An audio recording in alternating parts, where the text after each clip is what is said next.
Why have they booked commentators?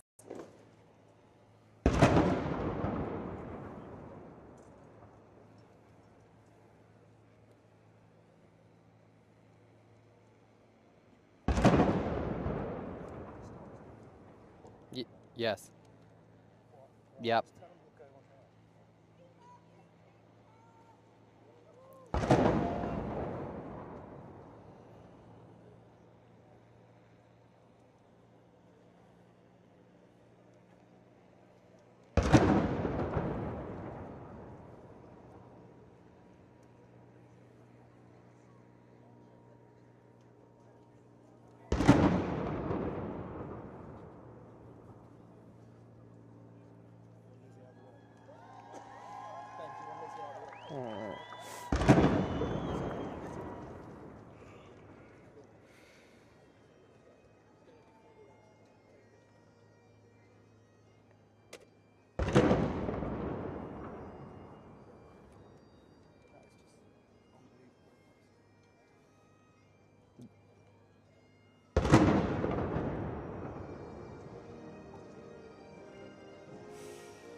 Yes. Yeah, absolutely, Martin. The King just walking past my position here, inspecting his Guard of Honour, a 100-person Guard of Honour from the 3rd Battalion Royal Canadian Regiment. Of course, we've just had the Royal Salute. You may be able to hear a number of bangs in the background as well. 21 gun salutes in honour of His Majesty being here for at the start of the state opening of the 45th session of the Canadian Parliament. His Majesty wearing a suit and customary medal array and Order of Canada around his neck, blue and white tie, of course, blue, one of his favourite colours. The Queen, you may have also noticed a little bit earlier on, she arrived alongside the King inside the state landau carriage. She is wearing a blue crepe silk embroidered dress by Fiona Clare, a navy blue hat by Philip Tracy, but perhaps more poignantly, her own Canadian Rifles brooch. The Queen, of course, has a personal connection to Canada. Her great-great-great-grandfather was a premier here in the former province of Canada before it parted ways from the British Empire. But Martin, the atmosphere here is incredible. The cheers from the crowd, singing the British national anthem, singing the Canadian national anthem, bearing in mind, of course, this is the King being here as King of Canada, so nothing really to do with the United Kingdom. It was just spectacular to see.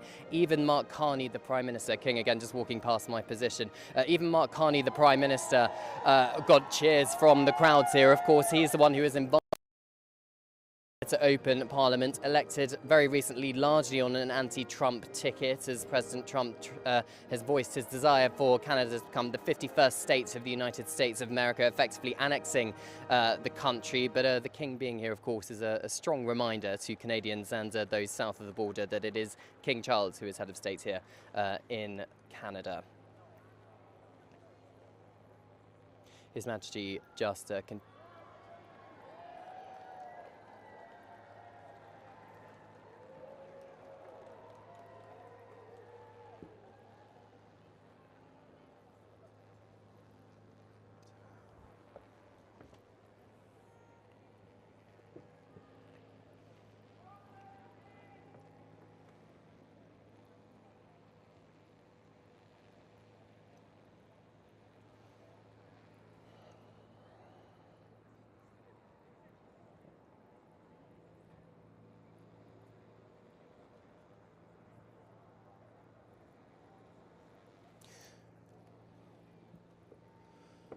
Well, there absolutely is, Martin, because of course Mark Carney also said that Canadians were very disappointed with Sir Keir Starmer for inviting President Trump for a state visit to the United Kingdom. Of course, King Charles, as King of the United Kingdom, would be the one rolling out the red carpet for him. So that does mean he's walking a bit of a tight diplomatic tightrope, doesn't it? Juggling his roles between King of Canada and King of the United Kingdom. Sources tell me that, look, the King has two roles, and those roles should be treated completely separately. He acts on the advice of the Canadian Premier as well as the UK government as well, and he will do so accordingly. So it's not the King can't really do much if both of his governments clash on a certain issue. But the King's focus today is very much on celebrating Canadians, bringing Canadians together, the unity of this country, which is pretty clear to see. Every single Canadian I've spoken to over the last day or two has just said how much they were excited and how much they need King Charles here to reaffirm the country's sovereignty. Huge applause from the crowds here. Some of them have been queuing since around 6 o'clock this morning for a chance to meet their Majesties. We do expect His Majesty to do a walkabout at some point. It wasn't scheduled to happen right now. I can't see him from my position. Oh, he's just walking past us now, back towards the Senate, having inspected the 100-person Guard of Honour.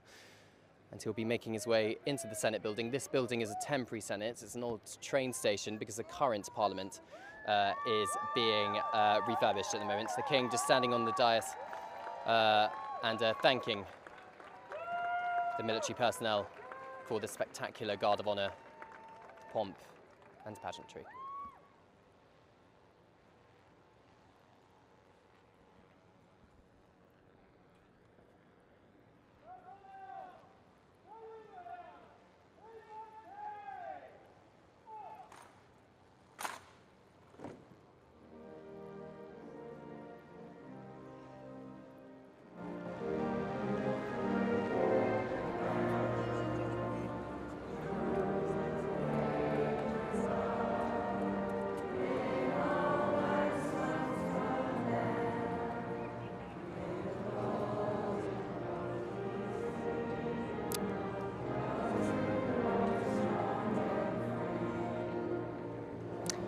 Yes, Martin, I'm just going to pause for the national anthem. You may be able to hear the Canadians singing behind my position as the King watches on from Canada's Parliament.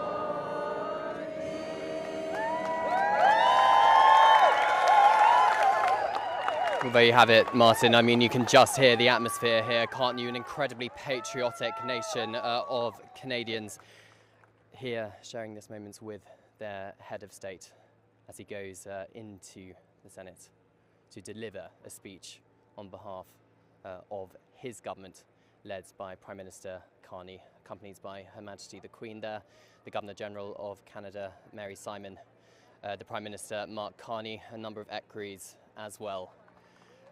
So Martin, another cheer from the crowds as the King enters the building, many of which have been queuing for ages, but they've all got smiles on their faces, Martin. They're waving the Canadian flag. A truly special and quite rare moment for them, having their head of state physically in the country and in the capital city of Ottawa.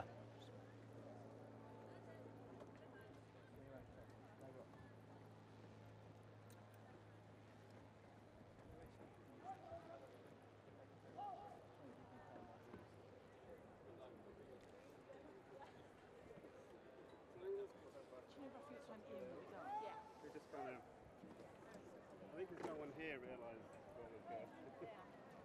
Still on butchers, still on.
much time do I have before the horns?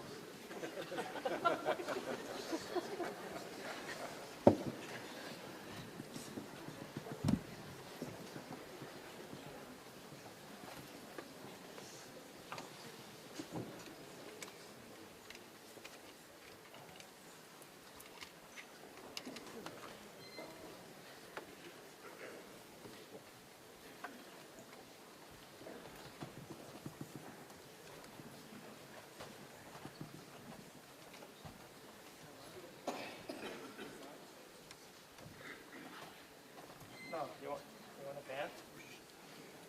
You want a band?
That's the first thing.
Veuillez be seated. Veuillez vous asseoir.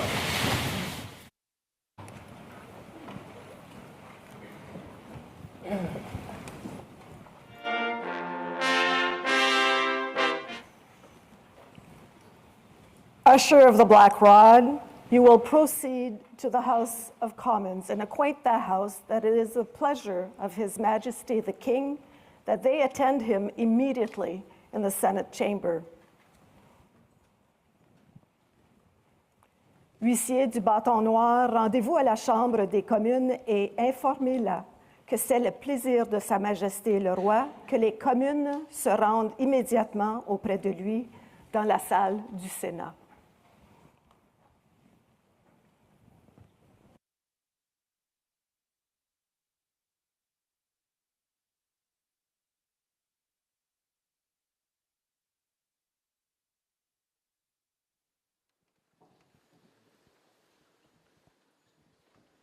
The House of Commons and acquaint that House that it is the pleasure of His Majesty the King that they attend him immediately in the Senate chamber. Huissier du bâton noir, rendez-vous à la Chambre des communes et informez-la que c'est le plaisir de Sa Majesté le Roi que les communes se rendent immédiatement auprès de lui dans la salle du Sénat.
A message from His Majesty, the King of Canada.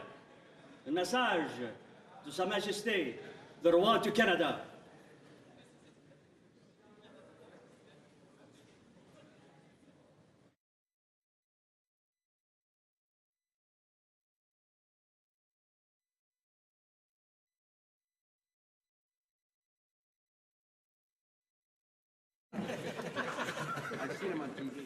Mr. Speaker, a message from His Majesty the King.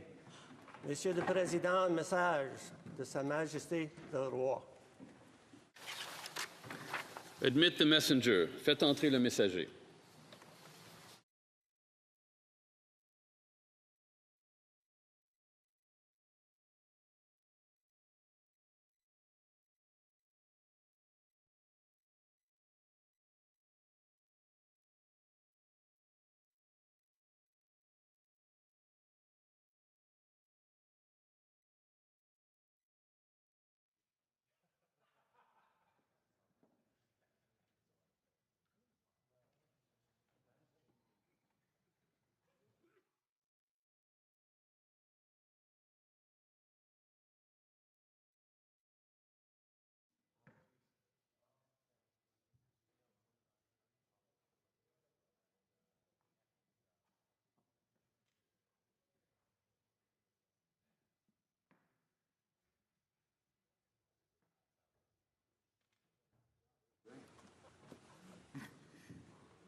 Mr. Speaker, it is the pleasure of His Majesty, the King of Canada, that this honourable House attend him immediately in the chamber of the Senate. Monsieur le Président, c'est le plaisir de Sa Majesté, le Roi du Canada, que cette honorable Chambre se rende immédiatement auprès de lui dans la Chambre du Sénat.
May it please Your Majesty,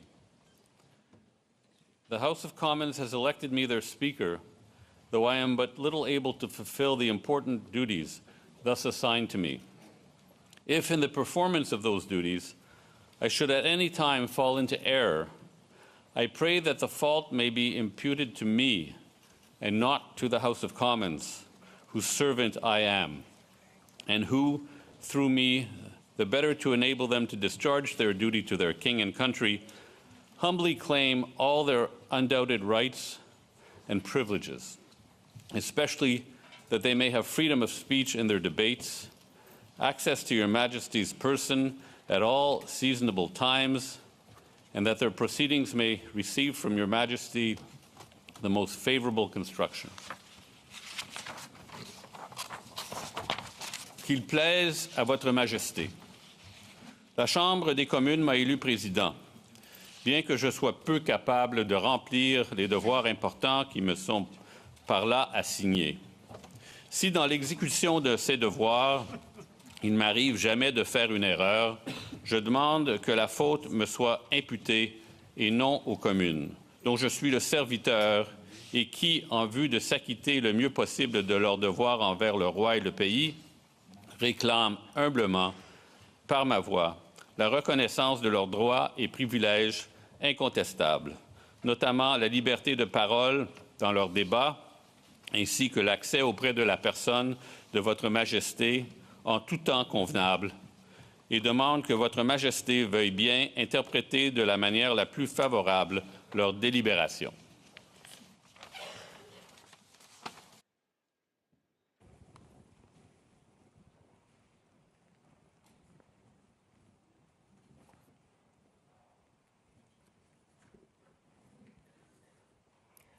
Mr. Speaker, I am commanded by His Majesty the King to declare to you that he freely confides in the duty and attachment of the House of Commons to His Majesty's person and government, and not doubting that their proceedings will be conducted with wisdom, temper, and prudence, he grants and upon all occasions will recognize and allow their constitutional privileges.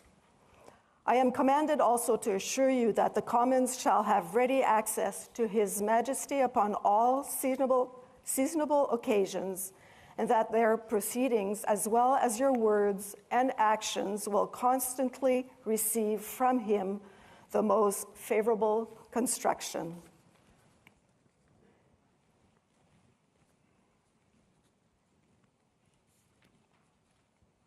Monsieur le Président, Sa Majesté, le roi, me charge de vous dire que, ayant pleine confiance dans le loyalisme et l'attachement de la Chambre des communes envers la personne et le gouvernement de Sa Majesté, et ne doutant nullement que ces délibérations seront marquées au coin de la sagesse, de la modération et de la prudence, il lui accorde et en toute occasion saura reconnaître ses privilèges constitutionnels. J'ai également ordre de vous assurer que les communes auront, en toute occasion convenable, libre accès auprès de Sa Majesté et que leurs délibérations, ainsi que vos paroles et vos actes, seront toujours interprétés par lui de la manière la plus favorable.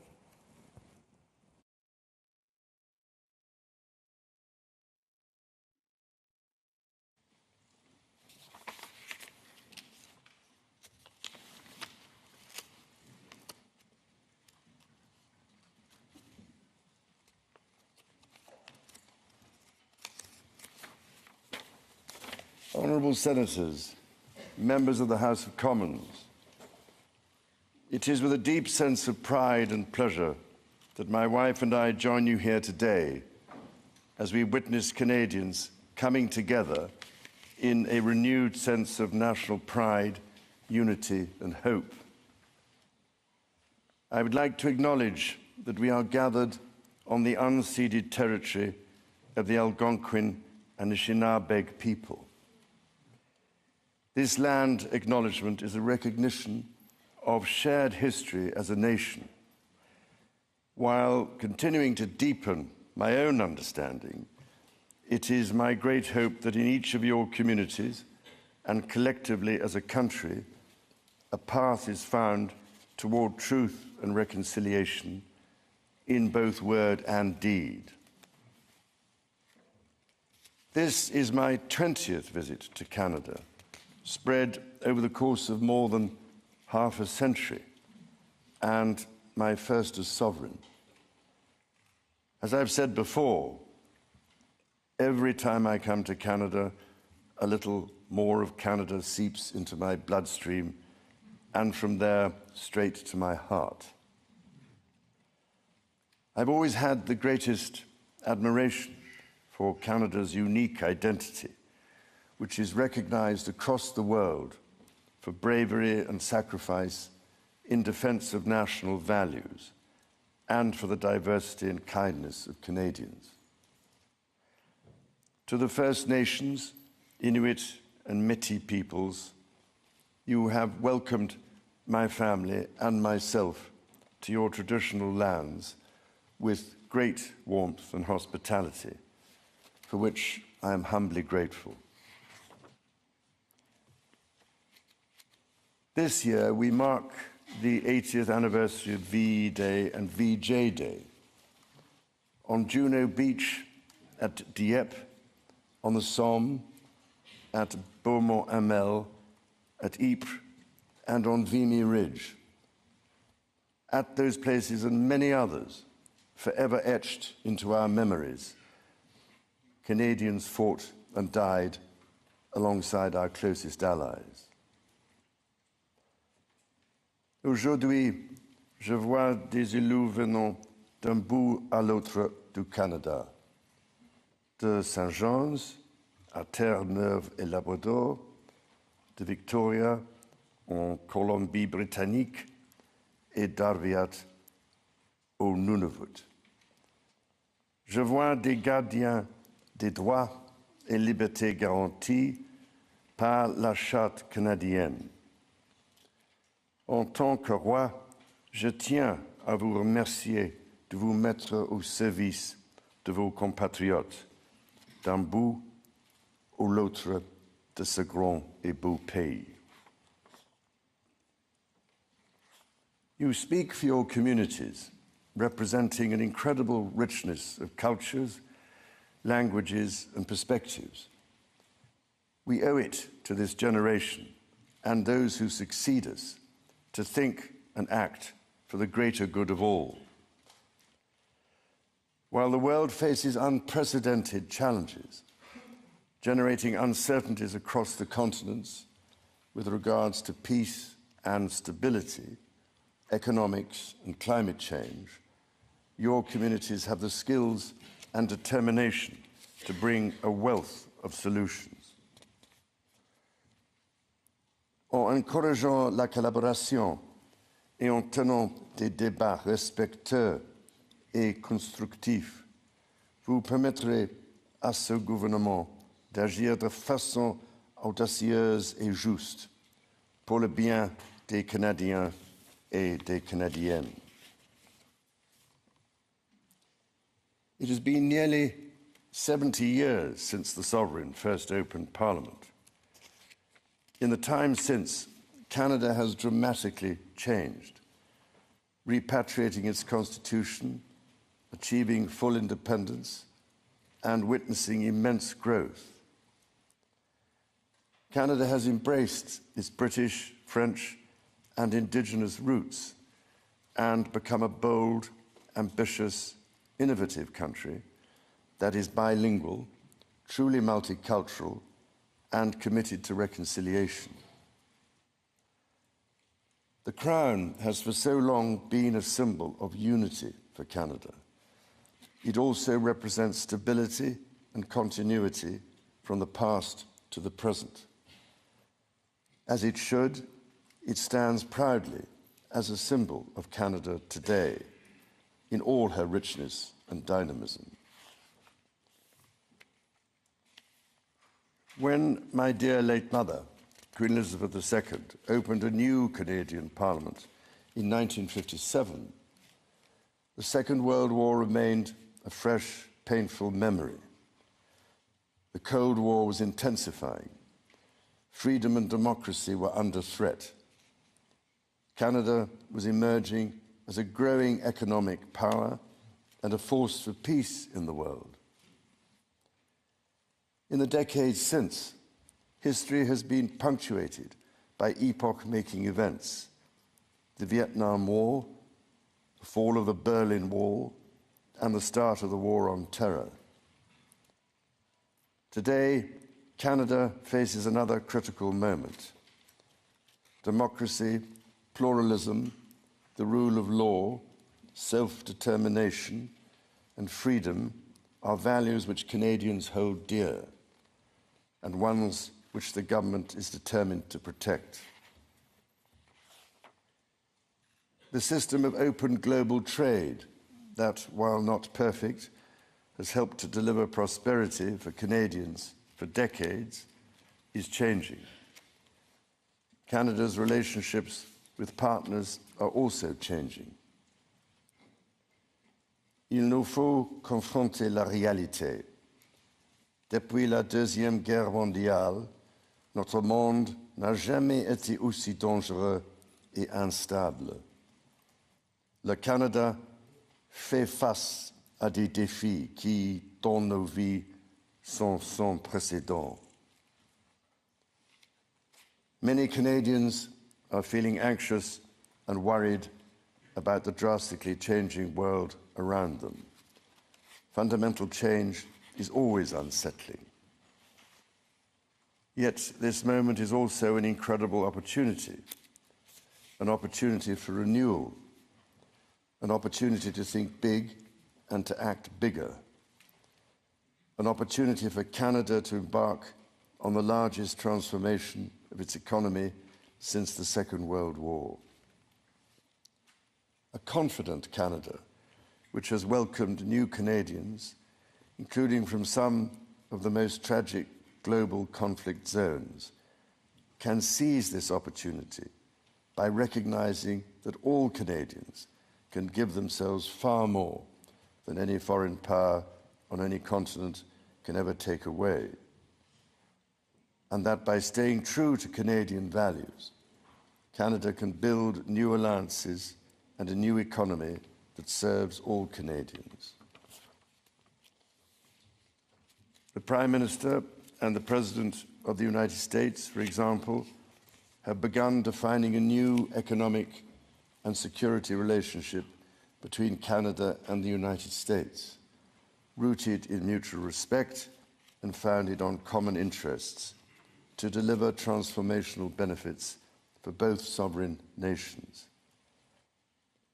Simultanément, le gouvernement œuvre à renforcer ses relations avec des partenaires commerciaux et des alliés fiables. Sachant que le Canada possède ce dont notre monde a besoin et défend les valeurs que ce monde respecte. Le Canada est prêt à bâtir une coalition de nations qui partagent ces valeurs, qui croient en la coopération internationale et le libre-échange de biens, de services et d'idées. Dans ce monde nouveau, qui évolue à un rythme frénétique, le Canada tracera la voie à suivre. La démonstration en sera faite dès juin, quand le Canada présidera le sommet du G7. The government is guided by its conviction that the economy is only truly strong when it serves everyone. Many Canadians are struggling to get ahead. The government is responding, reducing middle-class taxes and saving two-income families up to $840 a year. It will cut the GST on homes at or under $1 million for first-time home buyers, delivering savings of up to $50,000. And it will lower the GST on homes between $1 million and $1.5 million. Le gouvernement assurera la pérennité de programmes qui permettent déjà aux familles d'économiser des milliers de dollars par année, notamment ceux pour les garderies et l'assurance médicaments. À ces progrès s'ajoute l'élargissement du régime canadien de soins dentaires, qui sera bientôt accessible à environ 8 millions de Canadiens et de Canadiennes, leur permettant d'économiser plus de 800 dollars par année en moyenne. The government's overarching goal, its core mission, is to build the strongest economy in the G7. That starts with creating one Canadian economy out of 13. Internal barriers to trade and labour mobility cost Canada as much as $200 billion each year. The government will introduce legislation to remove all remaining federal barriers to internal trade and labour mobility by Canada Day. Les premiers ministres de plusieurs provinces et territoires ont déjà pris des mesures pour éliminer les obstacles au commerce intérieur. Le gouvernement va s'appuyer sur ces progrès pour créer, d'ici la fête du Canada, un réel système de libre-échange à travers le pays. Il s'agit d'efforts essentiels pour permettre au Canada de réaliser tout son potentiel économique, mais cela reste insuffisant. To build Canada strong, the government is working closely with provinces, territories, and Indigenous peoples to identify and catalyse projects of national significance. Projects that will connect Canada, that will deepen Canada's ties with the world, and that will create high-paying jobs for generations. Given the pace of change and the scale of opportunities, speed is of the essence. Through the creation of a new major federal project office, the time needed to approve a project will be reduced from 5 years to 2, all while upholding Canada's world-leading environmental standards and its constitutional obligations to Indigenous peoples. The government will also strike cooperation agreements with every interested province and territory within 6 months to realise its goal of one project, one review. When Canadians come together, Canada builds things that last.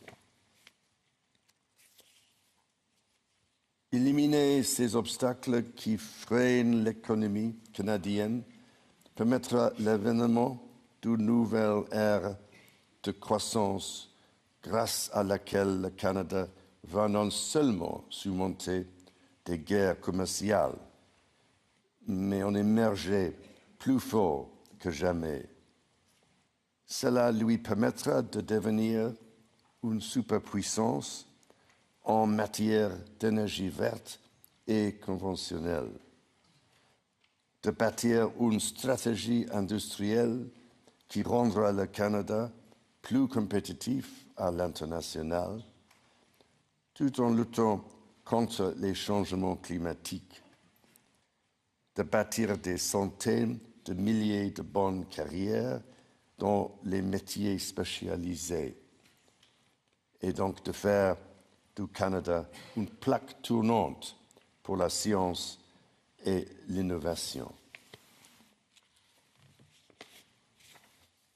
Critically, the government will undertake a series of measures to help double the rate of home building while creating an entirely new housing industry, using Canadian technology, Canadian skilled workers, and Canadian lumber. The government will introduce measures to deliver affordable homes by creating Build Canada Homes. This mission-driven organization will act to accelerate the development of new affordable housing. It will invest in the growth of the prefabricated and modular housing industry, and it will provide significant financing to affordable home builders. The government will make the housing market work better, including by cutting municipal development charges in half for all multi-unit housing. The government will drive supply up to bring housing costs down. To be truly strong, Canada must be secure. To that end, the government will introduce legislation to enhance security at Canada's borders. Law enforcement and intelligence agencies will have new tools to stop the flow of fentanyl and its precursors. The Canada Border Services Agency will be given new powers to examine goods destined for export, to prevent the transport of illegal and stolen products, including cars. Le gouvernement protégera la souveraineté du Canada en rebâtissant, réarmant et réinvestissant dans les forces armées canadiennes. Il stimulera l'industrie militaire canadienne en prenant part au plan REARM Europe et contribuera ainsi avec des partenaires européens à la sécurité transatlantique. Et il investira pour renforcer sa présence dans le Nord, alors que cette région, qui est partie intégrante de la nation canadienne, fait face à de nouvelles menaces. The government will discharge its duty to protect Canadians and their sovereign rights from wherever challenges may come at home or abroad. To keep communities safe, the government will hire 1,000 more RCMP personnel. It will change firearms licensing and strengthen enforcement of yellow and red flag laws. Weapons licenses for those convicted of intimate partner violence and those subject to protection orders will be revoked. Through the deployment of scanners, drones, and helicopters, additional personnel, and canine teams, the government will stem the tide of illegal guns and drugs across the border. It will take these steps while protecting the rights of law-abiding gun owners and Indigenous peoples' long-standing hunting traditions. The government will bring a renewed focus on car theft and home invasions by toughening the criminal code to make bail harder to get for repeat offenders charged with committing these crimes, along with human trafficking and drug smuggling. During this time of great change, Canadians are uniting behind what makes Canada unique.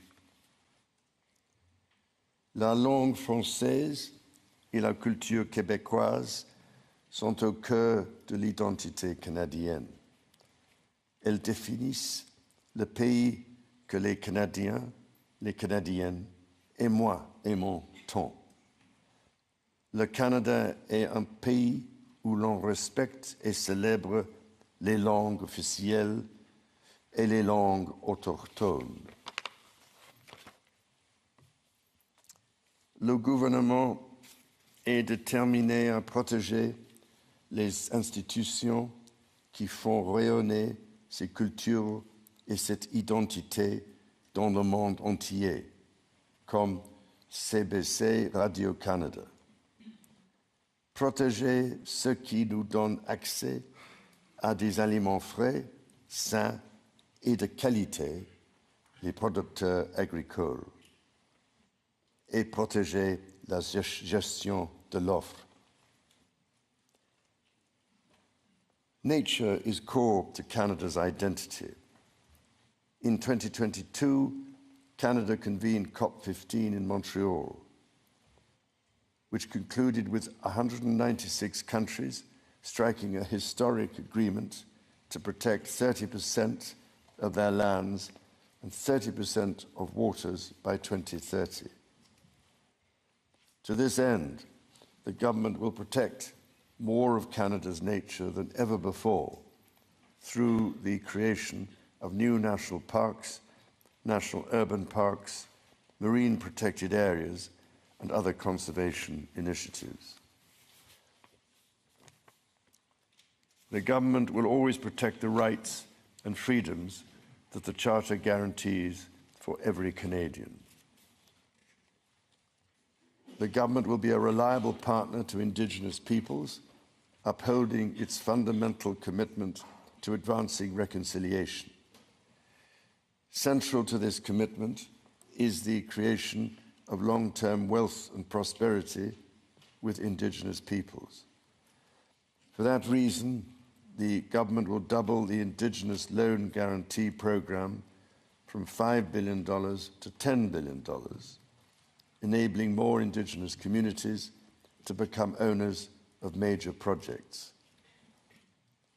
As Canada moves forward with nation-building projects, the government will always be firmly guided by the principle of free, prior, and informed consent. Canada's immigration system has long been a source of pride for Canadians and of dynamism for the economy. The government is dedicated to rebuilding the trust of Canadians in immigration by restoring balance to the system. Le gouvernement instaurera une limite sur le nombre de travailleurs étrangers temporaires et d'étudiants internationaux, établissant un plafond qui, à partir de 2027, sera en deçà de 5% de la population canadienne. Simultanément, il attirera les meilleurs talents dans le monde pour bâtir l'économie. Et il fera savoir aux Canadiens et aux Canadiennes qui travaillent à l'étranger que s'ils songent à revenir au pays, il n'y a pas de moment plus propice pour le faire. Dans toutes ces actions, le gouvernement sera guidé par une nouvelle discipline fiscale. Dépenser moins pour que les Canadiens puissent investir plus. Day-to-day government spending, the government's operating budget, has been growing by 9% every year. The government will introduce measures to bring it below 2%.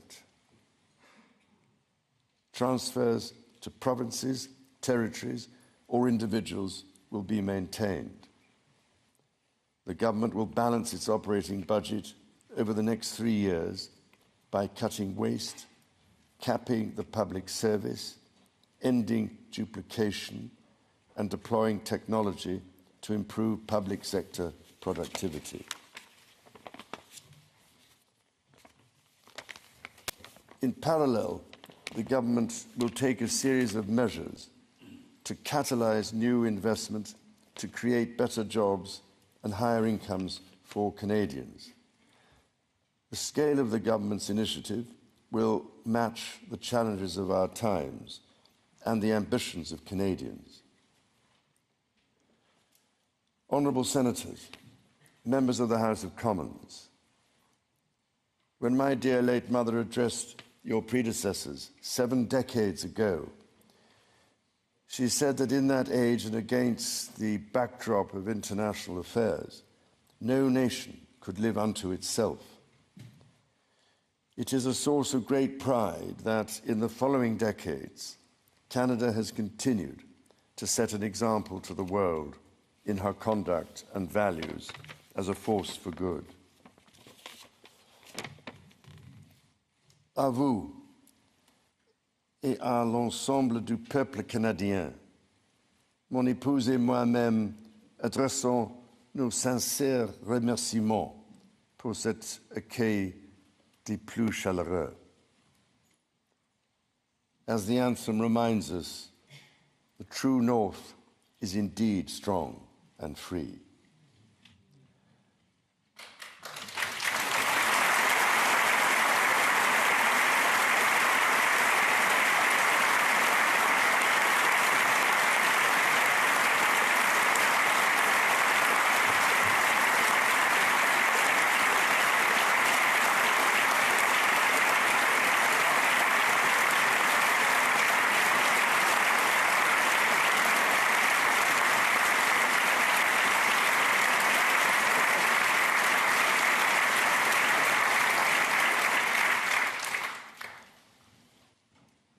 Members of the House of Commons, you will be asked to appropriate the funds to carry out the services and expenditures authorised by Parliament. May you honour the profound trust bestowed upon you by Canadians. And may God bless and guide you in all your duties.